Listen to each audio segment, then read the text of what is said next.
My name is Taidy, and I'm 8 years old. My mother always says, "You must be a good child.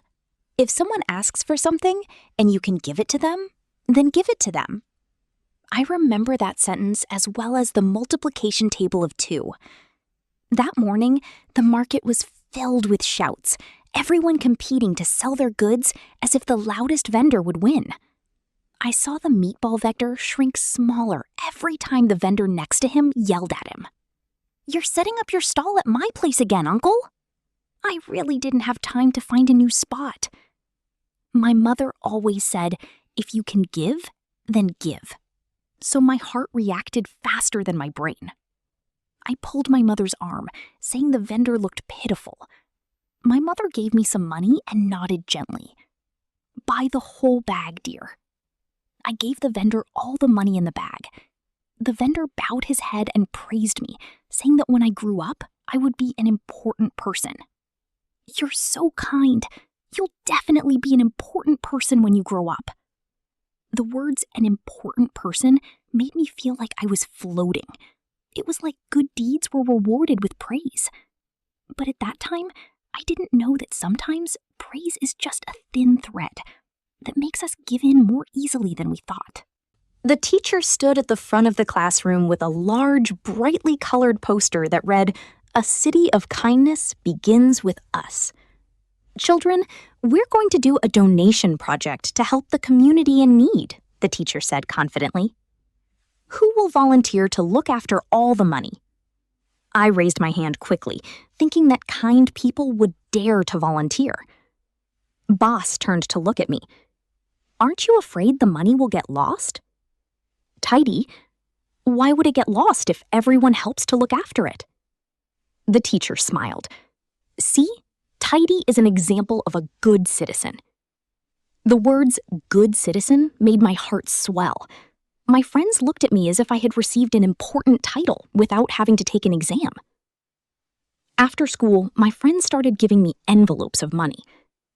"Friends, please hold these for me. I don't want to be responsible for them myself. I might lose them.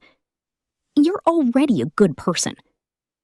I accepted the envelopes one by one. Some were so light they almost blew away. Others were so heavy my arms started to ache. Some people spoke as if it were just a normal gift, but some comments made me feel strange. It was as if my kindness was becoming a haven for others' comfort. I asked one boy, "Why do you have so much?" "My dad told me to donate a lot so I'll look good." "Taidy, look good?" "Yes, so when the teacher announces my name, it'll sound loud." I was confused. Does giving need an announcement? The next day, the teacher posted the list with the amounts on the wall. Some people stood with their chests puffed out like they'd won a competition. Some people bowed their heads so low, I could barely see their eyes. I quietly asked the teacher if it was necessary to write the numbers. "Do we need to include the amounts?" The teacher replied, "Transparency is important." I was young, but I was beginning to understand that sometimes the word transparency makes some people shine brightly and makes others feel small. After school, the playground was still filled with soft laughter. Boss approached me with a serious expression. "Taidy, we have an urgent matter." "What is it?" He said his mother's working hours had been cut, and they weren't making enough money. "Can I borrow some from you for now? I'll return it later." I remained silent. "But it's everyone's money." His words weren't loud, but they made the envelope of money in my hand feel heavier. I knew it was communal money, but I also knew he was asking for help. Boss softened his tone. "You want to help people, right? This is helping people too. But it has to go through the teacher." Boss said that if it went through the teacher, it would be a big problem. His mother would be embarrassed.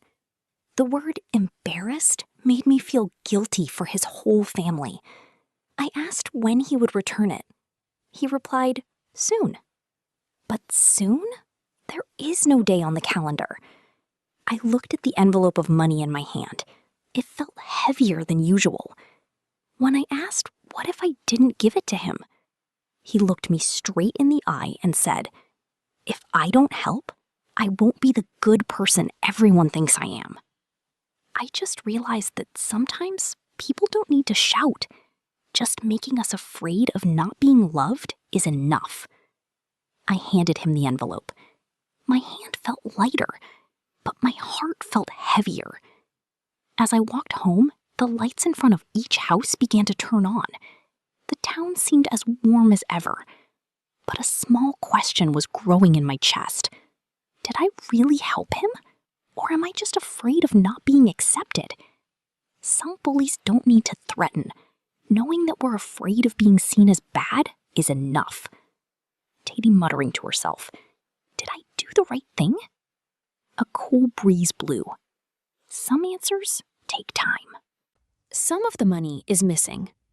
The teacher spoke in a calm voice, but the whole class fell silent, as if holding their breath. Who's responsible? The short question, who's responsible, was far more impactful than the question about the missing money envelope. All eyes were on me. A girl in the back row. The person holding the money should be responsible. I nodded. I was holding it. Then where did the money go? Even though the truth wasn't just with me. Sometimes the classroom feels like a judgment hall, even though no one is wearing a judge's uniform. I looked at Boss. He didn't look up. My heart pounded. If I told the truth, he would be reprimanded. If I stayed silent, I would be blamed instead. Some decisions don't have a right answer. There's only the answer we choose to accept the consequences of. I took a deep breath and spoke slowly. I miscounted. A friend whispered, "She's stupid." A small murmur arose in the room. The teacher wrote something in her notebook and said, "Responsibility is a quality of a leader." Some looked at me like a hero. Others looked at me like an idiot. I stood at the front of the room, feeling like I was being judged by those who don't know the whole story. In this city, sometimes the truth isn't spoken loudly enough, and those who remain silent are praised for their sacrifice. Taidy, thinking to herself, where is the truth? I'm not sure if today I'm a leader or just someone taking the blame. That night, my mother listened to me until the end.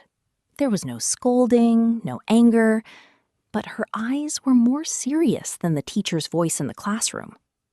Do you think protecting Boz is really helping him? I answered immediately. I don't want him to be embarrassed. My mother asked softly, and what about you? That question made me silent. Sometimes adults don't teach by giving answers. Instead, they teach by asking questions that make us look at ourselves. My mother sighed softly. Society likes to teach children to be kind, but rarely teaches them to ask questions. I frowned. What kind of questions? My mother looked directly at me. Ask the question, who benefits from our kindness? Those words made me pause. My mother continued, some people make themselves look like they're in trouble so that kind people will rush to help them. Some people praise those who sacrifice so that others will continue to sacrifice. I felt like I was opening a new door in my heart. So what should I do? My mother held my hand tightly. Help, but don't hurt yourself. And don't let anyone use your kindness as a tool. I'll try to ask the question. The word tool sounded like something hard and cold. I never thought that kindness, it can be treated like an object. Lunchtime should be a fun time, but today, the bright sky made conversation seem more intense. I walked straight towards Bass. My heart pounded, but my feet wouldn't move. Taidy, we need to talk. He sighed irritably. About what you did, forcing us to lie. Bass, you chose it. Those words made the wind on the field seem to stop. Yes, we chose it, because we believed you. I spoke slowly. Bass was silent for a moment before replying in a low voice. You wouldn't understand. People in our family have to struggle. I understood the word struggle, but I also understood the word taking the blame. I replied slowly. If you had told the truth from the beginning, we would have helped each other find a solution. But you chose for us to take the blame. He looked me straight in the eye. Bass's voice was firm. So what are you going to do? Sue? My body trembled, but my voice didn't. We will tell the truth, because if we don't speak up, there will be more people like you. Those words didn't just refer to Bass.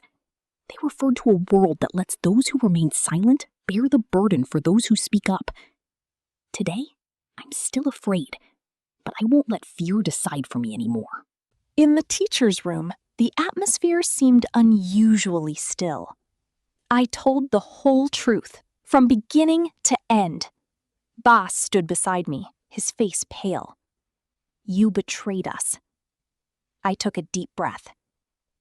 We stopped betraying ourselves. Those words made the small room seem vast. It was as if the truth had just been revealed. The teacher listened until the end, then slowly opened a drawer. Another envelope of money was placed on the table. All the money is with me. Those words made time stop for a moment. Boss immediately looked up. What do you mean? The teacher sighed softly. I want to know if in this city of kindness, anyone would dare to question it. My heart felt like it was being squeezed. This wasn't just about money. It was a test. The teacher looked at both of us. I want to know which child will keep taking the blame for others. The room fell silent. I finally understood that sometimes adults don't just teach. Adults are watching to see what kind of person we choose to be. The teacher continued. Society needs kind people. But if kind people don't know how to say no, society creates its own bullies.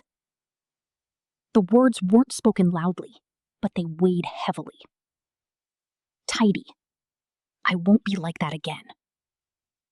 Today, I didn't just speak the truth. I saw another truth. That this city isn't just full of children learning. Adults are also creating tests to see who dares to stand up. After the truth was revealed, Boss was reprimanded. But the teacher's words silenced the entire class. Don't forget that those who take the blame for others also contribute to the problem.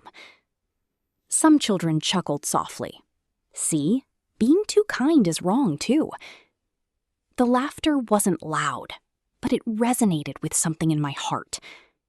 I stood up, my heart pounding.